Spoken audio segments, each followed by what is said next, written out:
Wow. السلام عليكم. السلام عليكم ورحمة الله وبركاته. أهلا بكم في الحلقة الخاصة من برنامج نيوكاسل مع وليد.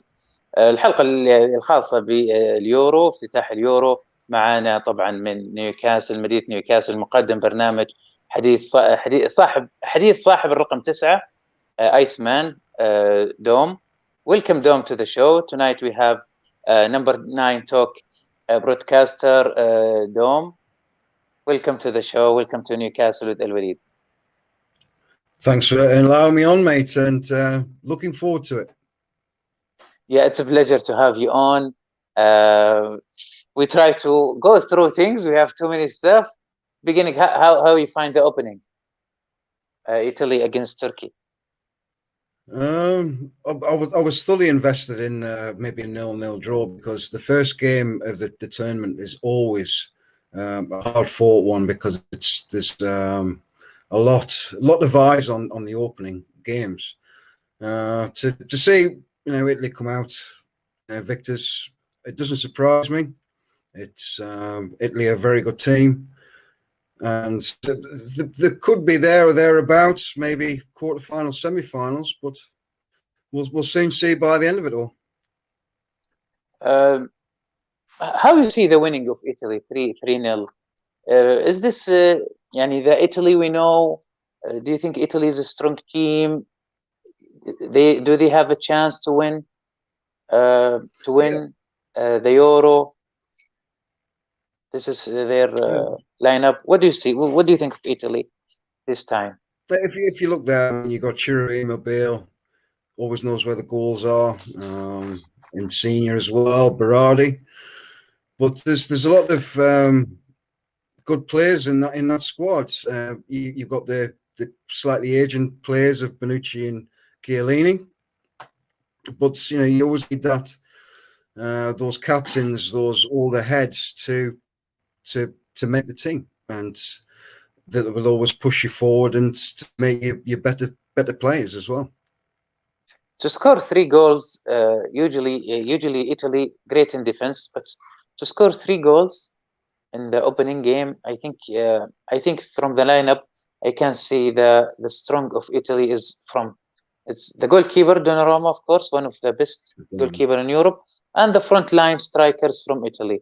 I think they are struggle in the mid and in the defense, and they have a great coach Mancini, which of course he know all the Italian players.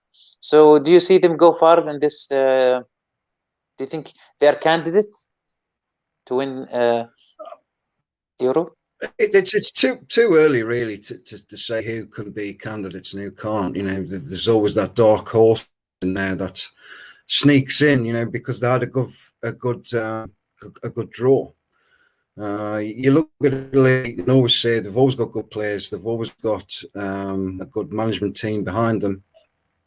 But yeah, I can see them getting to the semis, maybe. I don't think they're that strong at the moment, but we'll soon see. We'll see when we get to the end. I mean, it's the same as you look round. You've got Spain, you've got Holland, who have got a strong squad. You've got you look at the likes of Belgium. Belgium have always getting even further forward every time they come out and play. They've got some fabulous players who play. I mean, you only look as far as De Bruyne, and he's one of the best players on the planet in my eyes. All right, what are we gonna do? We have 2 main topics in the Euros. We'll see the candidate, and we'll talk in details about England's squad or lineup. So let's start with the groups.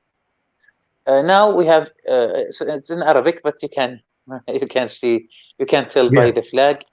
So this is first group: Italy, Switzerland, Turkey, Wales. Do you see a champion in this group? Do you see a champion one of group A candidate for the trophy? Yeah. Do you see or not? Yeah. Well, Italy, of course. Wales have got a good squad as well, so it's always a tough game to play Wales. Turkey, I can't see them doing much. I don't think Turkey have got very good players recently.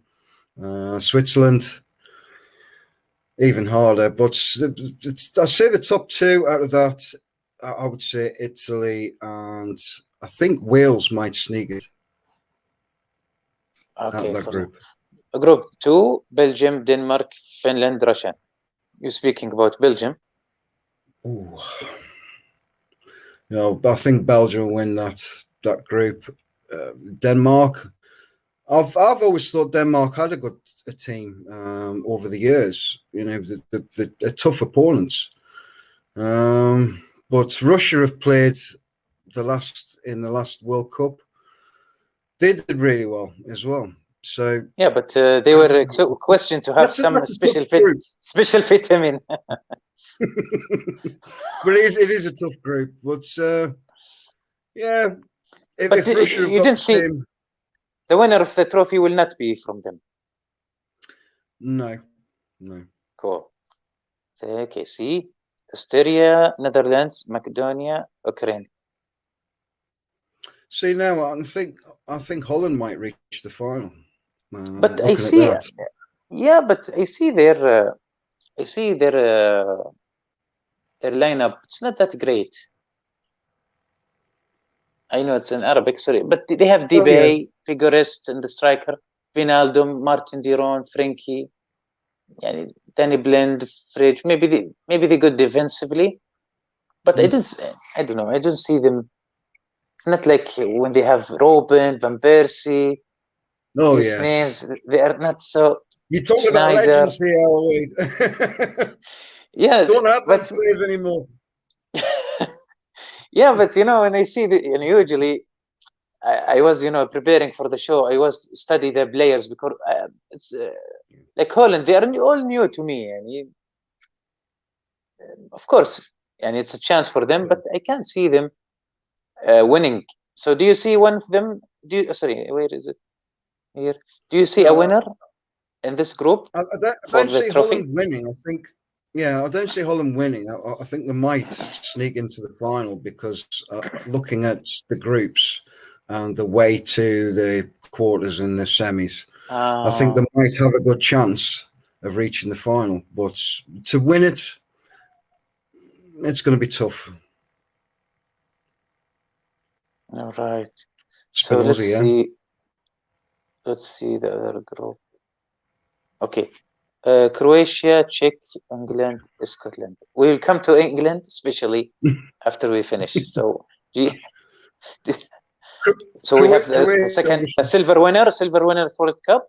We have England, Scotland, Czech. So, what do you think? Yeah, Czech Republic. They've got some players in there. They've got some good players, but they're all, in their 30s near enough now, aren't they? So. Scotland, I think, a very late addition through the playoff to get there. Could they win it? No, I don't think so. They've not got the right. I don't think they've got the right management team there to answer. But England and Czech Republic, maybe they might just sneak through the group. I think the Czech Republic have always got tough players, willing to throw everything on the line, willing to put in the tackle. They're willing to work hard, and that's why I think they might sneak in. But I can't see any others winning that group than England, because we do have a really strong group of players. We've got an okay management team with one of our coaches behind Mr. Southgate, but I can't see us reaching the final, though. Unfortunately, I will say that. I don't think that's strong. We'll come to England in detail, but you're right. Croatia, they are. I think they never change any name from the final against France. I think the same players.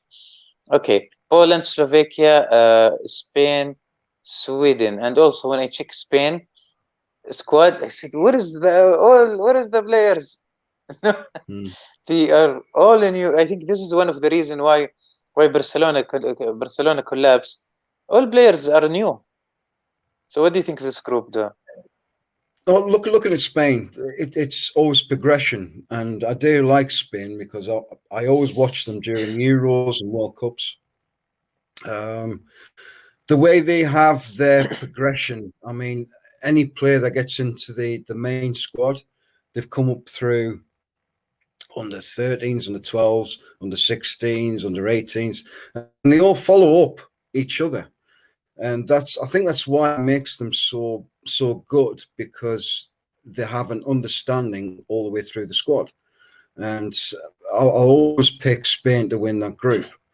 Poland are always dark horses. I think Poland have got a good squad this year again. So maybe I think they might sneak into second place in that group. The other two, Sweden, they're not too bad, I suppose. But I'd say the top three, Spain, and then Poland, and then Sweden in third. But what I can say from there is I think Spain can reach the final as well. That they have that they're invested in the squads, and people don't realise with Spain, even if they've got a team that's how can you put it, a disbanded team, picked from here, there, and everywhere. It's not because they've come up through the ranks in the Spain squad. So the final group is the most stronger group. France. This is World War 3. What is this group? Oh, it's a group of death, isn't it? It's France, Germany, Portugal. Poor Hungary. Poor Hungary there. Hungary. Portugal have always got a strong team. I mean, they've shown that over the last few years. Cristiano Ronaldo up front, got a lot of world class, well, not world class players, but very good players in their squad. Germany, I think, fell off a cliff for a while, didn't they?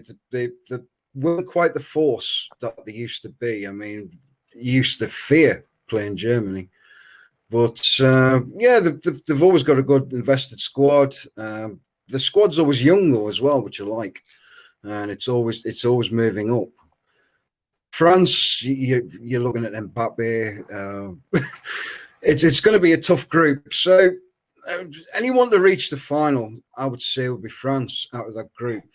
I can't see Germany reaching the final. Portugal, maybe the semis. And poor Hungary, yes, as you said. Bye-bye. Let's check their lineup in last friendly match. France, they have Tottenham goalkeeper Lorlet, Bavard, Varane, Kimpembe, Lucas Hernandez, Kante, Pogba, Griezmann, Mbappe, Benzema. They all won the World Cup, and this is just the lineup. I think they have also a good team in the bench, and very, very hard to beat. I think France, Germany. Wow, Germany! It's super Bayern Munich. It's Bayern Munich without Lewandowski. So, yeah. Thomas Muller, Gnabry, Kai Havertz, Gundogan, Toni Kroos, Kimmich, Mats Hummels, Rudiger, Neuer. Wow! And let's see. Okay, this is Hungary. Poor Hungary. So, and this is Portugal, Cancelo, Pepe, Ruben Diaz, Nuno Mendes, Carvalho, Ruben Neves, Diego Gota, Bruno Miguel Fernandes, Bernardo Silva, and Cristiano Ronaldo. Wow. So, how many candidates to win the trophy from this group? From that group, well, I'd say France and Portugal, just from that group. You can't see any more. As I said, Germany, I've never been a fan of Germany, obviously being English. But they've got a good team. I just don't see them in the final. they've got many players that are on the way out, and too much youth as well. And I think maybe, yeah. Do you think Portugal can make it again? Yeah, they are an excellent team, and they've got to be there or thereabouts, haven't they? Unfortunately. All right. So this is the groups. So now we're gonna talk about England specifically in details. Are you happy with Southgate, Dom? What you can tell us about Southgate? What changed since the World Cup? I think Southgate is a good manager, but is he an international manager? I'm not too sure. He just seems to pick players with a dartboard sometimes. I mean, you've got, what was it, five right backs. Okay, you can say, well, they're all full backs, which can play either side. But then you leave out, players like Ward-Prowse, who, is an excellent free kick taker and someone who can, maybe pick you up a goal. You've got Grealish there, who's always going to be fouled. And there's nothing more you can say. He's going to be there and driving forward. If you had someone on the field like Ward-Prowse, you can pick up goals. I think he's that good at taking free kicks. I mean, he's almost like Beckham. His free kicks are just pinpoint. But like I said, with Grealish, you're always going to get that foul, near the box, because he will always drive forward. And I'm not a big fan of Grealish, but I can recognise he's a good player and he's an asset to any team. Looking at the back, we've lost Trent Alexander-Arnold due to the hamstring in the friendly, which was a bit unfortunate for the poor lads. He is a good player for Liverpool. He's been one of their top players for assists as well from way back, on the is it the right wing he comes from, and then you've got the midfield, which I can't say I'm overly impressed with them. You've got Mason Mount in there as well, who I think's a good player. I just don't see them all collaborating together to form a team to get us to the final. Is there any player you think they miss a player they should make them into the squad? There's many players really out there that you could think, well, that player could have been much more suited to the style of play, which is looking like what Southgate wants to play. Like I mentioned there, Ward-Prowse, why not take him with you? Throw him on for half an hour at least, because you've always got, like I said, with Grealish there to pick up the fouls.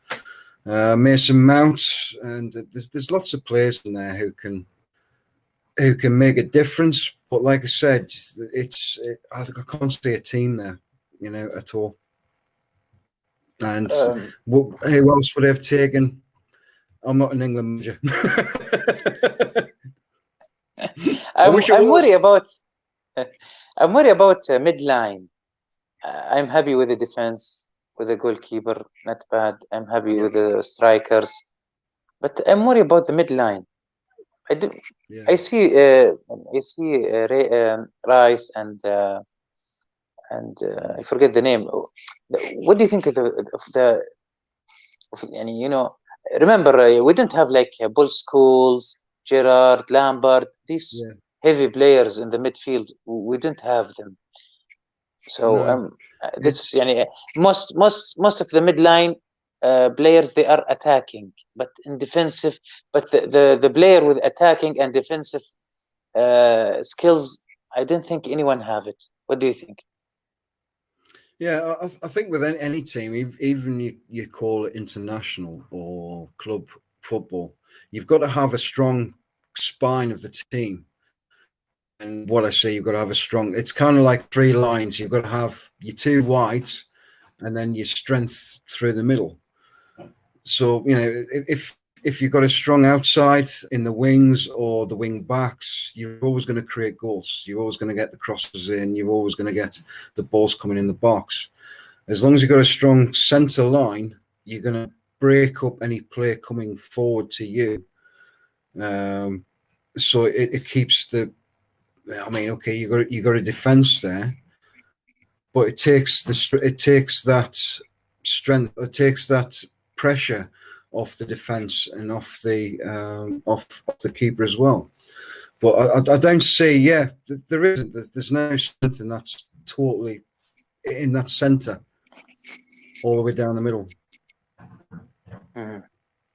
Okay, now we are gonna do some competition between you and Mourinho, Jose Mourinho. What do you Okay. what? Yeah, let's compare your lineup with Mourinho lineup. Mourinho just say in the talk show, this is his preferred lineup. Henderson as a goalkeeper, Chilwell, Mings, Stones, Walker in defense.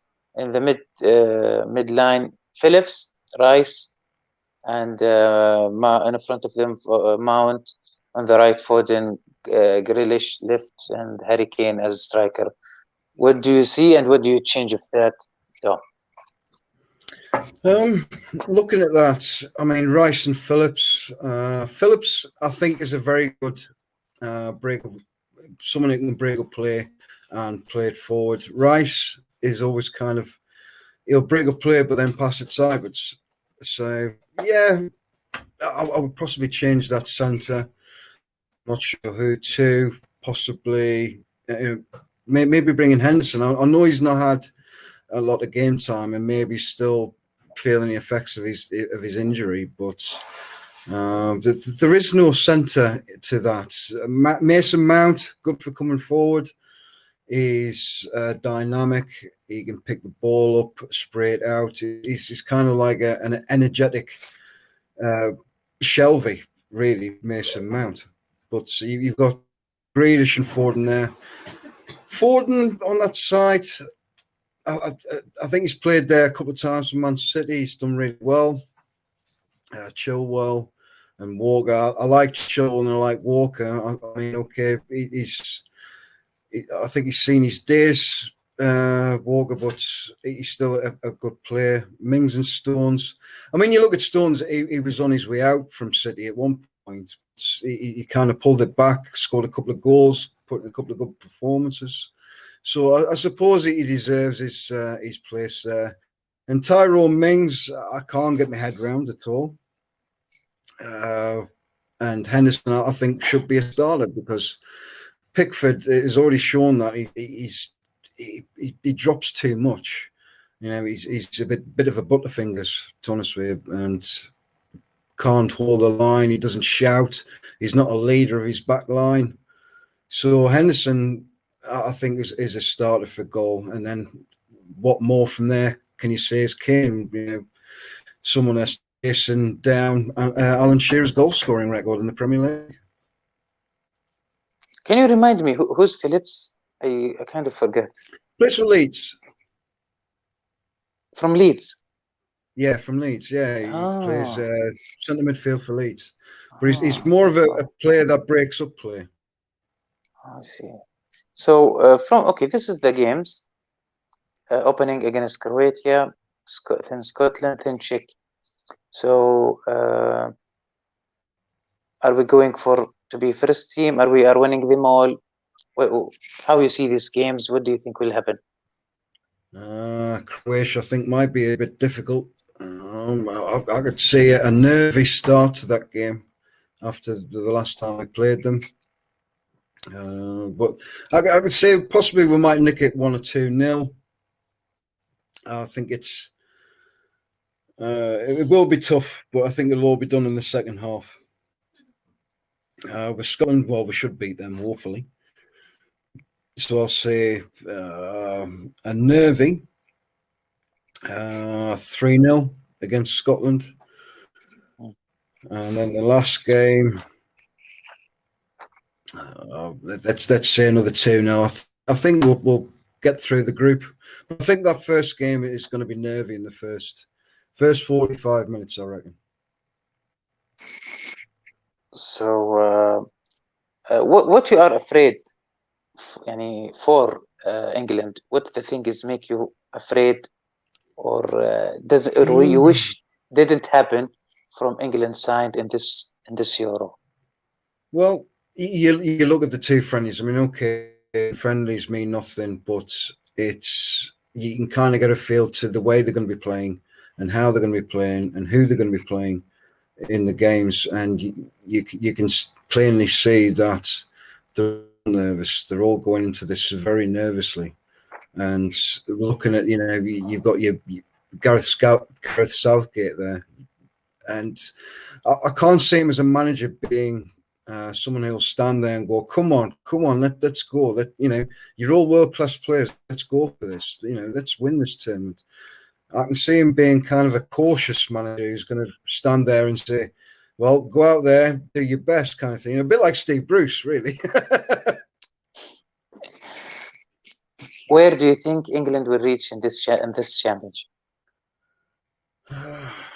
Semi-finals, I think. I think we'll blow it in the semi-finals against someone like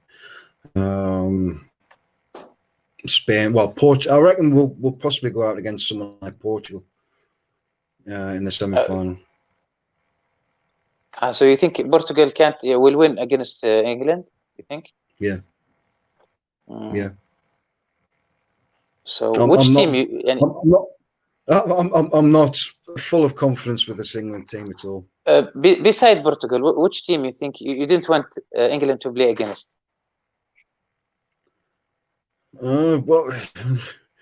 Well, can we not just not play anyone and win it? To honest with you, but that's the only way we're ever going to win it.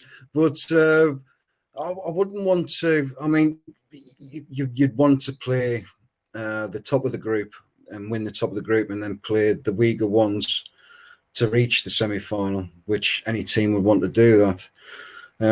But if it depends on how the whole setup works. Would it work better if we finish second in the group? I'm not too sure. It's something that we'd have to look across and to check. But what we need is just an easy way through to the semi-final where we don't have to invest ourselves too much into our big hitters. So we're not getting any injuries.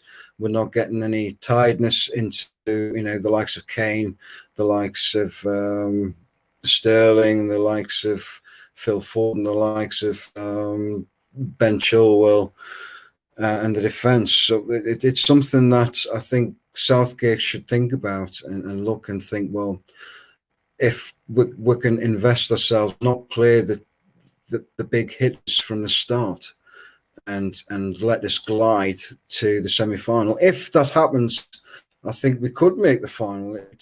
But it's the way the management can work and how you jiggle your team as well.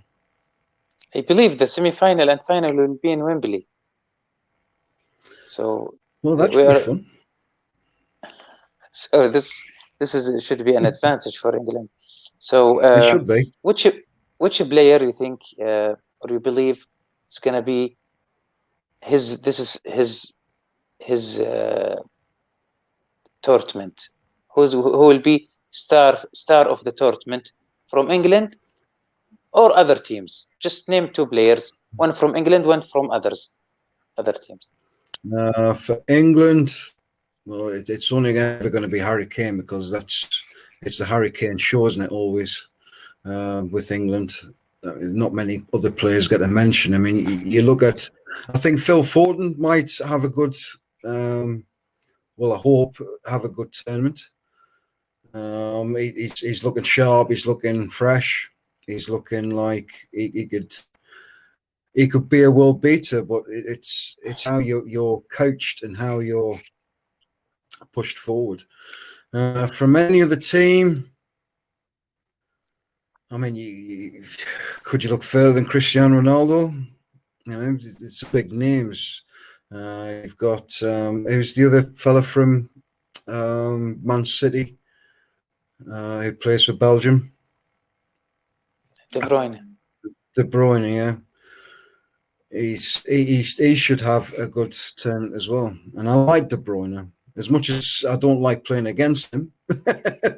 But he should have a good tournament. He's always a joy to watch as well. Very cool. Tom?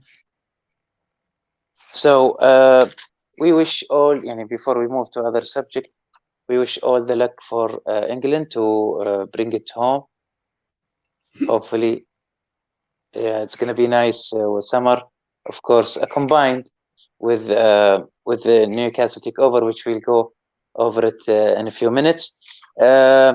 Quickly, for some fans on Twitter ask us to talk about Cuba. So, are you a Cuba fan? No. Cuba. Cuba.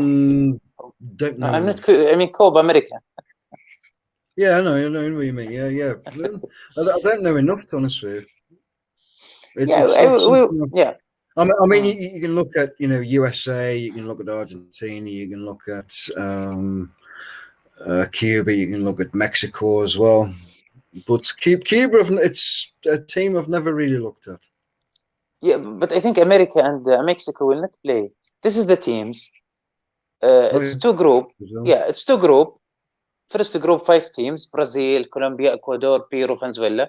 Second group: Argentina, Bolivia, Chile, Paraguay, Uruguay. The weird thing, guess how many teams will be qualified ahead? What do you think? Well, Brazil, of course. Yeah, how many teams will be qualified from each group? I've got no idea. 4. 4? Yeah. What's the point? 4. No. Yeah, I was just looking into this. They are going to be 4. They will. Yeah, 4. There's only 2 drop out. So they will waste our time for many games, and the 4 will be qualified. So 4 from each. One poor team will be out. Yeah. So 4 from Group A, 4 from Group B. First we'll play with the 4, 2 with the 3, something like that. Yeah. So okay. Let's. Who you think will reach? But of course, it's better to be ahead. It's better to be in the top. Of course, this is the point. Because for example, let's say Argentina will become the 4th, and Brazil on the top of the other group. They will play against each other in the quarterfinal. So you should be in the top. So you will play easy teams or less stronger team in the quarterfinal. So let's say, who you think will be in the semi-final? 4 teams. Name 4 teams to be in semi-final. Is the second one Colombia in the first group? Yeah. I've always liked Colombia, but that's probably because of Tino Asprilla. Yeah, of course. And we take a chance to say hi to him, and of course he's not watching.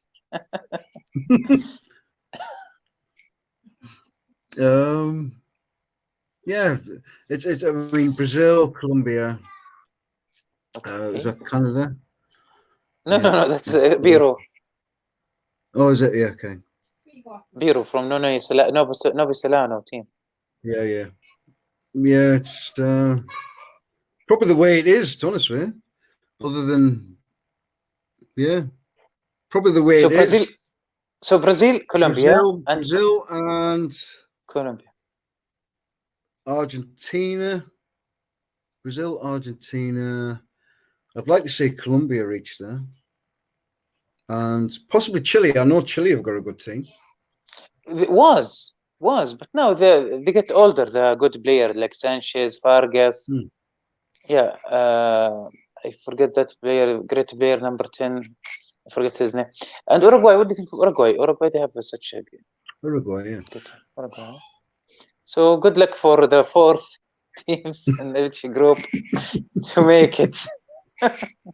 Good luck. Good luck. All right. So this is okay. This is regarding Copa America. And do you find it weird? Okay. See, this is a number I find it interesting. Uruguay is the most team win the Copa by 15 times. Argentina 14 and Brazil only 9. Imagine that. Really? Yeah. So they they just a lot more. yeah, they just maybe care for World Cup. Yeah, that's probably about it. Yeah. So But now let's.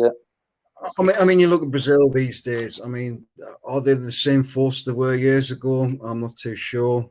Yeah. When I've seen them play, they've been quite dour and not exciting at all. And that's not Brazil. And I mean, when I was younger, I used to watch Brazil on the telly.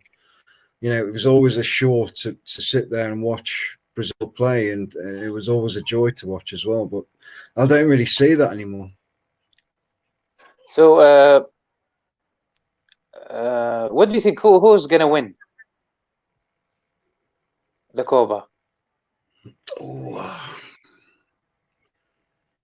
Well, the thing's about time Argentina won it again, wasn't it? But it's in Brazil. Yeah, no, Brazil. I don't think Brazil will win it. But yeah, but last time some says that the referees they were to side Brazil. Yeah, they give a red card biased. to Messi. So yeah, biased. They are biased, and most of the players not happy to be held there. And it was all right. So now the takeover. What do you think of the latest news? Oh, no, Dom, please, so no, don't. No. What is that? The takeover, yeah. With the cat case going on, the Premier League was supposed to give their response by 5 o'clock today. I understand. The arbitration in July. I think the way it is looking, and in my heart of hearts, I can say this could be done very swiftly out of court. And possibly before the arbitration starts, because I think the Premier League got too much to hide in this, and there's too much delay.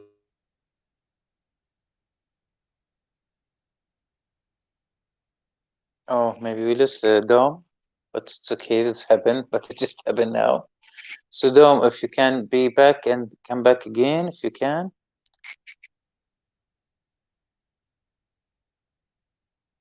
Yeah.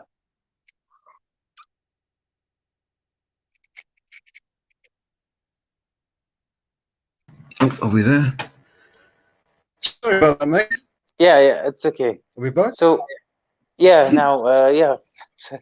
See, even the internet doesn't are any bored from the takeover. Yeah, it's probably got it from Tesco, mate. Honestly, it's the way I say it. It would be done without going through all this. Honestly, the Premier League have already tried to delay and to hold things up. We've heard different things from different sources. I mean, we talk about Ben Jacobs. Now, Ben Jacobs for England, but I think what he says sometimes is he speaks well, but I think he doesn't always speak from every side. I mean, he said on many countless podcasts he's been on that he speaks to, the Rubens, he speaks to Steve, he speaks to PIF, he speaks to Mike Ashley, he speaks to people at beIN Sports, he speaks to the Premier League, but all you ever hear is from the other side. He doesn't really speak very much from a PIF and the takeover side. It's always a narrative from him to say that, well, the Premier League say this, and the piracy that, and the arbitration, he thinks it won't go through because of different factors, and he never speaks highly, or he never even speaks of anything from the PIF side. And that's unfair when he sits there and says that that he speaks to everyone. He tries to give a balanced view, but he never does. And for me, on speaking on the takeover, I think this could be done very quickly. You mentioned Ben Jacob, talking about Ben Jacob, but didn't you think it's weird that he's talking to everyone, but he only gets information only from BN? That's mean he's not. That's mean only, and he trusted by BN only. So that isn't important what he brings. Yeah, but like I've just said, he's actually said on, I think it was Steve Wraith's show, he said that he speaks to people inside PIF, but he never gives their side of things. He never gives like an insight of what maybe they've said to him. You know, it's always from BN or the Premier League or Qatar, or the list goes on, and it becomes one-sided, and I don't think he sees that himself. Regarding we hear tonight, the last thing we heard, and from Keith Patterson, that the Premier League trying to make this anti-competition law breaking is private.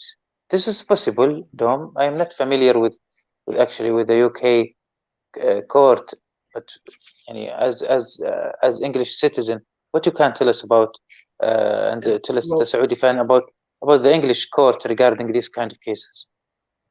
Well, the Premier League can request to have it all done in quiet, behind closed doors, so there's nothing said in the public. They can request, but it's up to a judge, and hopefully an unbiased judge can say, well, no, because you're having your arbitration behind closed doors. This is something that's not really to do with acquiring a takeover. It's to do with the fact that the Premier League held it up. It's the fact that the Premier League gave no answer. It's the fact that the money lost by Mike Ashley as well during the whole process, and that's what he's fighting for on that side of things. The CAT case could get you a takeover, because if they're proven guilty of competition rights, then of course they've got to then maybe reverse their decisions. But it's the arbitration that's the one that is going to be the main case that's going to get the takeover, and I can't see them losing that either.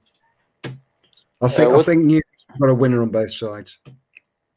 What make me very angry, or all Saudi fans angry, that everything possible being provided regarding everything, regarding the separation, regarding the piracy, all on other matters. But regarding transparency, we expect, or we have right to have it. We see Chianora from the parliament member and Ian's and a lot of parliament members they are saying about transparency. We're not getting any transparency from Premier League. We only hear no comment, and we only see Mr. Master saying that I can't talk about it. So and they are trying to make everything in dark. They like to be in dark. It's like mafia. They are just want to everything in dark. So what they are hiding, what they are really hiding, and what do you expect? What is that? Why they think themselves that they have the right to make everything for them in dark? They don't want to know anyone to know anything about them, and on the other hand, they expose everything regarding any rumors, any topics like separation or piracy or other things. I think with the Premier League, it's more than just holding back on the takeover. I think that there's a lot more skeletons in that cupboard that they don't want coming out due to our takeover, because they would have to put forward everything. I mean, talking to Keith Patterson, like you mentioned there, he can go on and say, I want this word to be made public. I want these letters with this word. I want that, but they're going to have to give up everything with them words in it. And I think that's what's going to scare them into relinquishing their stance on the whole takeover, because you're just going to find out more things that the Premier League have been privy to. On the whole, I mean, you look at the ESL. I don't believe that they didn't know this ESL was going to happen. I think that they knew exactly what was happening. I look at the Parry from the EFL. I look at Hoffman, which was very lightly placed during our takeover, and then Masters as well. And I think they knew exactly what was going on with the CSL, and the hopes that this would be a new competition to bring more money into football. But unfortunately, when you look at it, it would cheapen that brand. Okay, you could have had Masters and Hoffman go to the SL and be on their board, but unfortunately, it's not been well received by fans at all. I mean, you've seen the riots outside Liverpool and Manchester.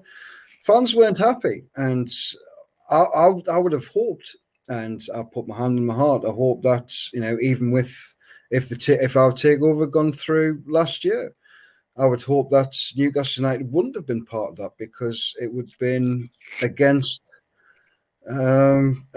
Just against the pyramid that they were invested in, and that's why the Saudi PIF wanted to buy into Newcastle, because it's in the Premier League, because of the money it brings as well, and for them to invest, and that's what it is to invest in a Premier League football team. It's the same as any owner. You expect some money back. It's not just spend. No one's going to do that. And that's what it is. And I think a lot of the Premier League now are going to be panicking, because, I think like I've just said, in my heart of hearts, that, the likes of Parry, Hoffman, Masters knew all about the CSL, and it would have destroyed football. What do you think next week will brings? Now it's weekend. We expect something tonight, but we're just looking for maybe some delay. But what do you think to see next week or Monday? Yeah, I mean, you can look on the CAT website to find out any information. I would hope that maybe the Premier League had made the move already towards the CAT, but they could have left it till 5 o'clock, literally on the dot, to put in everything that they wanted to do. You would then have to wait until Monday to find out anything what was going on. From there, all I can say is, on the takeover, everyone sit tight. Don't get too over exaggerated on it. What will happen, and it will come, and I'm still 100% certain it will. But to reassure, they can't be private. It should be public. That's a rule, right? Yeah. Oh, very cool. Should be public. So they can't. The Premier League can request. There's nothing to stop them requesting for it to be private. But whether the judge allows that or not would be foolhardy, I think, because they already given them their extra time to hand in all their paperwork. I think we asked for a month, 30 days. I think we only got 22. I think we got in the end 22 days. All right. So we'll come to the end of the show. What you can, or your message to Saudi fans. Saudi Arabia, we're a wonderful club. If anyone ever fancies getting down to Newcastle once all this is over, we will all welcome you here with open arms. We love Saudi people. We would like to see you all filling out our grounds and singing our songs in the ground as well. So please keep a heart, keep a prayer, inshallah, and this takeover will go through. إن شاء الله. thank you Dom for joining us. كان معنا هذه الليلة مقدم برنامج حديث وصاحب حديث رقم 9 دوم من نيوكاسل. شكرا لك دوم. غدا إن شاء الله سوف نستضيف حلقة أيضا يعني باللغة العربية للحديث عن اليورو طبعا وآخر مستجدات نيوكاسل مع ضيفنا يعني ضيفنا المعتاد صاحبنا عبد الباسط. أيضا ضيفنا الجديد أيضا من تونس سيد وجدي. إن شاء الله حلقة بتكون جميلة. Thank you Dom. It's a really nice evening and we wish you you and Mrs. Lee a happy weekend. You too, mate, and thanks for having me on again. Thank you. See you. Bye bye. Good night. Good night.